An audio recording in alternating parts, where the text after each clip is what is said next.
Handa na ang lahat para sa maayos at mapayapang paggunita ng undas. Ayon sa pamunuan ng PNP-NCRPO na ilatag na nila ang mga hakbangin upang matiyak ng mga motorista at mga bibisita sa libingan. Mareport si Alvin Baltazar. All systems go na ang NCR Police Office sa darating na araw ng mga kaluluwa. Inihayag ng NCRPO Director Chief Superintendent Leonardo Espina na plansyado na ang kanilang pinlanong security preparations at ang gagawin nila lamang nila ipatupad ang napagplanuhang mga hakbanging panseguridad. Nais ni Espina matiyak na maging mapayapa sa lahat ng mga libingan sa buong Kalakang, Maynila at masigurong hindi makakasalisi ang mga miyembro ng notorious na akyat bahay gang, lalo't halos lahat ng mga tao ay hahango sa mga sementeryo. Yung tatlong yung sa bahay, sa kalye, tsaka sementeryo.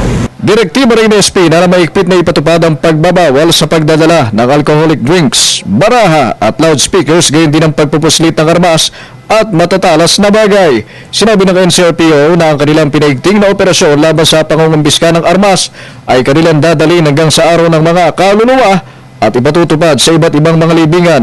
Batay anya sa tala ng Metro Manila Police Office, kabuoang 500 siyam mga armas ang kanilang nasamsam mula Enero hanggang Oktubre ngayong taong ito.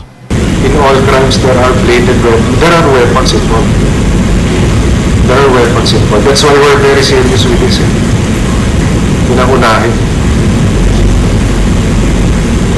Tanggalin mga weapons, makakagawa ba ng krimen din mga yan? Hihingin din ng NCRPO ang ayuda ng mga tinaguriang force multipliers gaya ng mga barangay tanod at iba pang volunteer organization upang matiyak ang kapayapaan sa araw ng undas. Para sa Telebisyon ng Bayan, Alvin Baltazar.